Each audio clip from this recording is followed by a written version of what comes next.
eu fico, de certa forma, envergonhado de ver aqui o comportamento e a forma como está sendo trabalhado essa CPMI.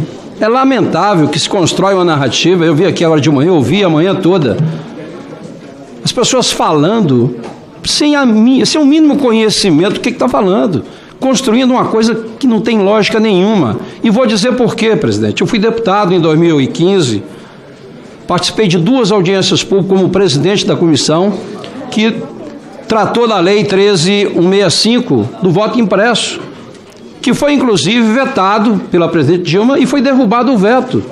E nós fizemos 2 audiências, inclusive com o requerimento do PDT, me lembro muito bem, para discutir realmente a questão das urnas eletrônicas. Eu sou auditor. E para você, aquilo que não é auditável não é confiável. Nós tivemos, em 2014, um processo com relação à eleição de 2014, e que foi questionado isso. O que o nosso depoente de hoje disse claramente aqui, e de uma forma muito simples, que eu acho que todos entenderam, o que é o código-fonte, que é uma dúvida, quem não é técnico, quem não conhece, fica falando muitas coisas que sem entender, e Vossa Senhoria falou uma coisa muito bem, explicou didaticamente o que é o código-fonte, né, que dentro são ingredientes de, como deu o exemplo de um bolo, e que a pessoa que faz ali tem capacidade, poderá incluir ali na receita até veneno. Então é isso mesmo. E Vossa Senhoria disse claramente também que até 2018, ou seja, passando por 2014, as eleições de 2014, apenas uma pessoa tinha conhecimento e acesso ao código-fonte. O que, na palavra de Vossa Senhoria, fica claro de que realmente as eleições de 2014 havia desconfiança e com motivos. Vossa Senhoria, como hacker, explicou muito bem o que pode ter acontecido e se aconteceu ou não, não sabemos, porque não foi possível fazer uma auditoria completa. Mas há realmente dúvida. O que me preocupa na democracia é exatamente as próximas eleições, até quando nós estaremos participando de um processo eleitoral que grande parte da população desconfia ou não tem segurança. E isso não é crime, não, é fato. Nós temos um sistema hoje onde o TSE normatiza, executa as eleições, fiscaliza e julga. Então, nós precisamos aperfeiçoar. Quem é da área de tecnologia sabe que isso, a evolução, agora inteligência artificial, você faz uma série de coisas. Essa questão, se está fora, se está dentro da internet ou não, isso já foi explicado também, mas Vossa Senhoria também disse que atualmente não é apenas uma pessoa, são várias. Mas essas várias podem também, fazer alterações. Então é isso que essa discussão lá de trás, e sempre teve, a partir de 2014, quando houve o questionamento das eleições de 2014, foi constituído, sim, grupos. Já era permitido, só não tinha acesso completo à auditoria. Mas sempre houve a abertura para participarem até um determinado momento. Então, essa questão que foi dito aqui com relação a fraudar as eleições, a narrativa aqui é brincadeira. O próprio TSE convidou várias entidades, tem várias entidades que participam desse processo, inclusive o Exército nessas eleições, mas os partidos são convidados, várias instituições são convidadas, a OAB participa, que é exatamente para fiscalizar, verificar se há ou não interferência no processo.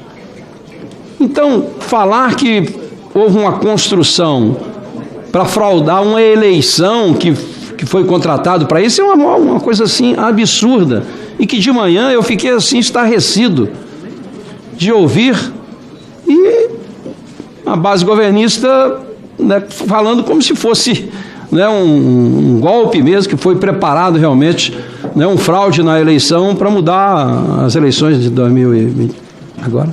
Então, nós temos tantos requerimentos importantes para serem aqui analisados, inclusive alguns já votados, como disse o senador Cipriano Jamin. O G. Dias tem que estar aqui, já deveria estar aqui.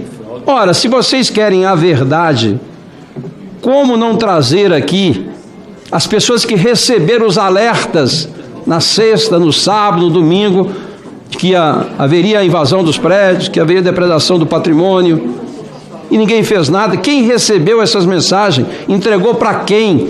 Quais as atitudes foram tomadas com relação a isso? Isso é que nós temos que saber.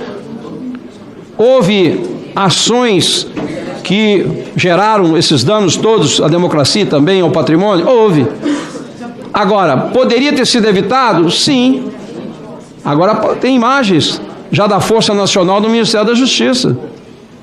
Eu vi aqui durante várias sessões falando que os materiais todos já tinham sido fornecidos, as informações. Não chegou nada ainda, nada, absolutamente nada do Supremo Tribunal Federal. Nada. Eu até então achei que já tinha chegado algumas. Cheguei a declarar isso, inclusive. Não chegou absolutamente nada aqui do Supremo Tribunal Federal.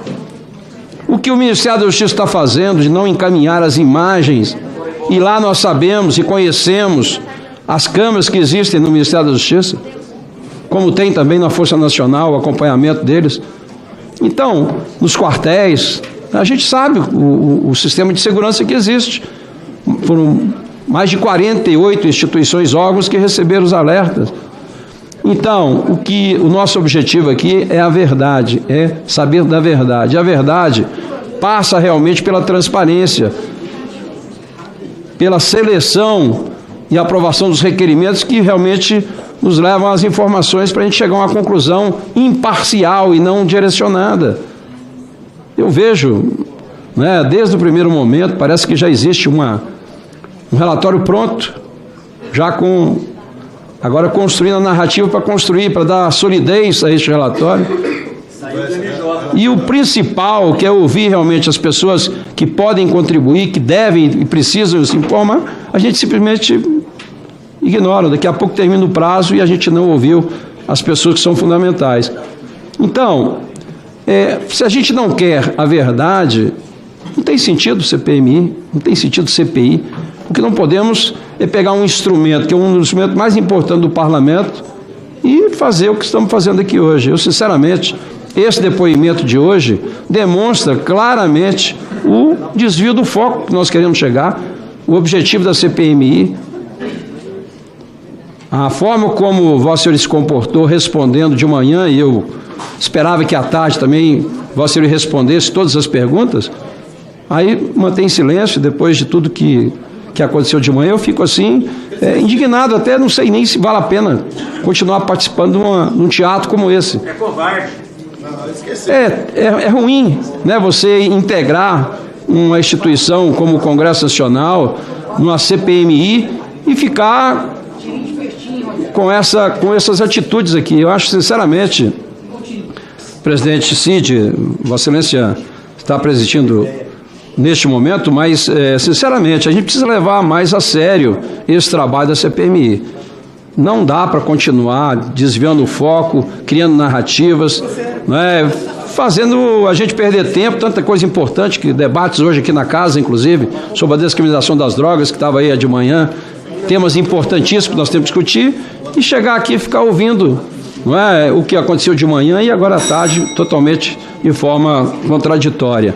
Então, o que nós queremos no país e precisamos é ter segurança de que aquilo que a intenção que temos de votar no determinado caso seja respeitada e que seja confiável. Então, ninguém aqui é contra, não é, urna, não, muito pelo contrário, a tecnologia precisa agora, tem que ter alguma coisa que seja auditável, confiável. E aí, não dá para a gente levar em consideração esse depoimento de hoje aí, com tantas incoerências, não é? Como foi feito aqui. Eu, sinceramente, considero essa audiência de hoje um desperdício de tempo, não é? E chega a ser uma irresponsabilidade nossa, né? Tomando o tempo de tantos parlamentares aqui que tem mais o que fazer do que ficar aqui nesse teatro que está aqui como hoje.